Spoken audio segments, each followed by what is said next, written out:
Hello, everybody. Hellcrux here. Welcome to another Mercenary Thoughts from the Inner Sphere, episode, 258? And today we're going to be talking about the hovercraft, the Saladin Assault Hovercraft Tank. Well, it's an interesting little bugger. It's 35 tons. It's an A12, so it's pretty fast. It has no heat sinks, so it doesn't need them anyway. It has 32 points of armor, which is only 2 tons. Interesting.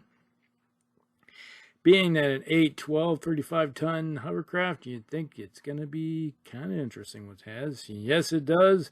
It has an AC-20 on the front slope, on the front there, with 3 tons of ammo. And that is it. Yep, it has just an AC-20. Now, when you look at it, you're like, okay, this is a care package delivery service. It goes out there and delivers an AC-20 to your enemy and then continues on with its drive-by with that 812 movement. It does have some good mobility. And that's the interesting thing about this little vehicle. It works really good in conjunction with other hovercraft. So you got those running in there, they attract the attention. And then you get the Saladin comes in and goes hello and delivers it.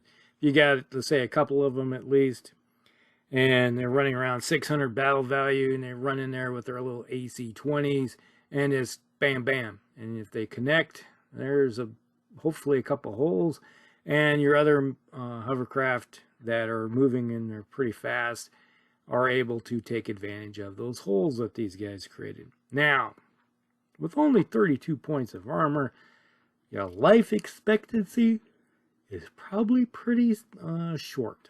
You're lucky if you last a turn. Because if you see a Saladin rolling up on you, my experience is about 9 times out of 10, they just look over and go, huh, that's a Saladin. It's got to die. And they'll, no matter what, they'll, you could have another hovercraft coming in that might do more damage, but they see that AC-20 coming at them, and psychologically they want that thing gone. It typically doesn't take very long. When you got 17 points of armor out the front slope and then 5 on the rest of the areas, and you hit it with an AC-10 or a PPC on any of the flanks, it's dead. You just took it out.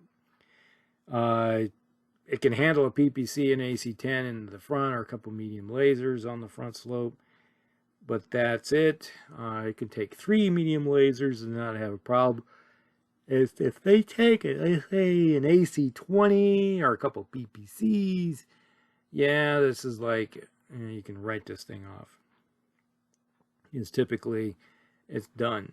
And if you by chance hit it in the flanks and you just take off the armor, we'll say the odds are you're probably doing hitting the mobility on it, and you slow it down. And any type of vehicle like this, it slows down and doesn't have all the mods necessary. Typically, it's a dead vehicle. All right. So how do I use these things? Well, it's like I said, it's a drive-by type of vehicle.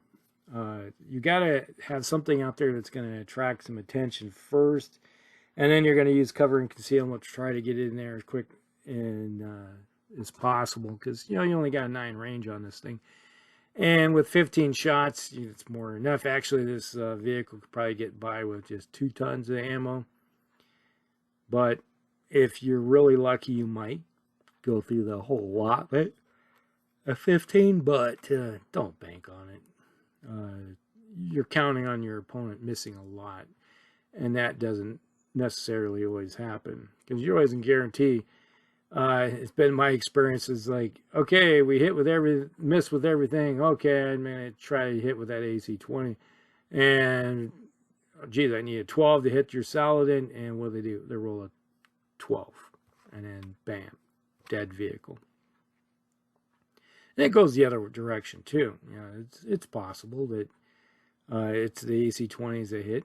One of our last games we played, the best pilot that we had in the game missed with his AC-20, and the worst pilot in the game hit with his. So I was like, one pilot needs 3 hits, and the other one needs like 10, like 11 or 12, I think it was, and he hit. It's like they were on, one rolls a 2, the other one rolled a 12. It's like on the opposite ends of the spectrum. So yeah, there you go. So with this vehicle, move as fast as possible and try to stay behind hills and woods to keep yourself from being shot. That's it. And then when you get close enough within 9, just start firing. Need a 12? Roll it. Need a 7? Roll it. Need a 3? Roll it. That's just the thing. It's like you roll with this thing. Because you don't expect this thing to last more than a turn or 2 once it gets into engagement range. So, there. Now, there are a few variants. This one is the armor version. 2960 drops 1 ton of ammunition for another ton of ammo or armor. Okay, I'm fully behind that. Like I said earlier, you really don't need more than 10. 2 tons of ammo is more than sufficient. If you got 10 shots out of that vehicle, you really did a good job. Otherwise, no. It's like, put it towards the armor. 16 points of armor is going to help you. It's like, put it up to 20 on the front slope and then deviate the 4 more points on each of the other ones. So that puts you up at 9. At least you can handle some things more than, you know, it's like a PPC will hit you, or an AC-10 can hit you on the flank. Yeah, it's going to go into the internal structure, but at least, you know, or you can go the route of putting 10s on all the sides and then 1 more on the front for 18. So that's another possibility. Then there's the LBX version. It came out in 3061. This has an LBX 20. Okay. It has 2 tons of ammo. So I've got a solid shot, 1 ton of cluster. Yeah, I might necessarily go the other direction, but or go back to the original here and go with the armor version and the LBX, and then 1 of each. So 1 cluster, 1 solid, and depending on how you want to work it. But it does come in with like 160, 150 more battle value. And I do like the idea of, say, you're running a lance of these guys, and the first 2 guys or 3 hammer away. It's like, all right, these 3 are going to fire a solid shot to blow armor off, and this last one's going to fire cluster munitions to hopefully take advantage of holes blasted into mechs. You know, that's a good idea.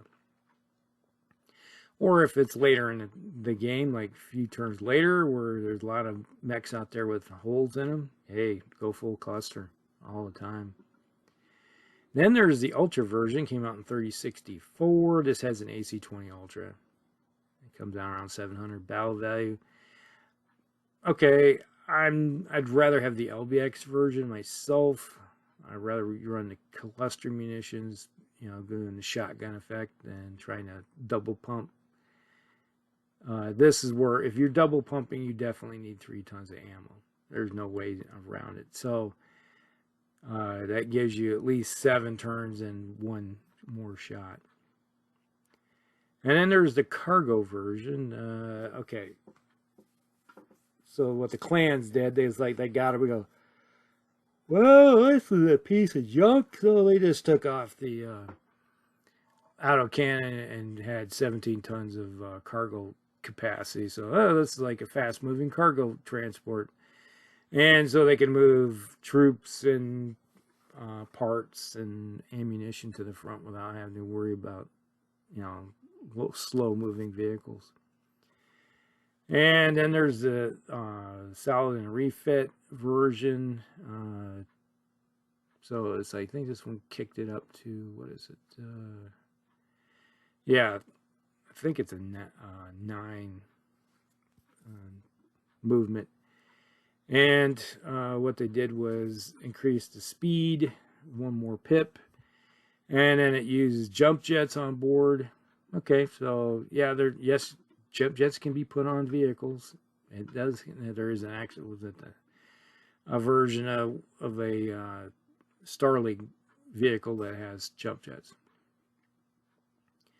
And it had to remove the LBX-20. Instead, it's refitted with a snub-nose PPC and a target computer. That's actually not a bad thing either.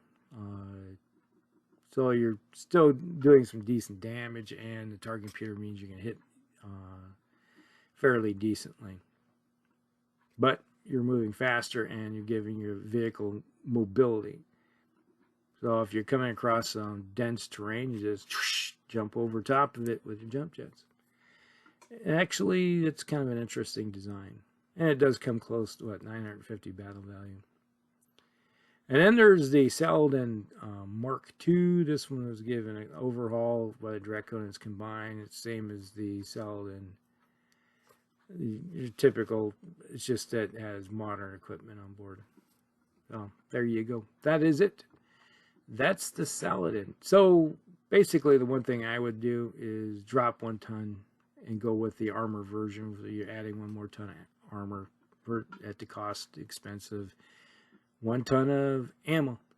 That's not really a big issue, I don't think, because the life expectancy of one of these little guys is not that long to begin with a 35-ton mech, or not, vehicle that only has, well, 32 points of armor. So if you can kick that up a little bit more to 48, hey, go for it. There you go. Now, I'm surprised that they didn't have one version that could, like, drop it down from an AC-20 to a, say, an AC-10 or an LBX-10, and then use that extra tonnage that you for more armor once again for a little bit more long-range fire support. It goes out a little farther. So there's some options there too. Think about it. So that's the Saladin. Hope you guys like it. Like and subscribe, share with your friends, and we'll see you in the next one. Hawkrex out.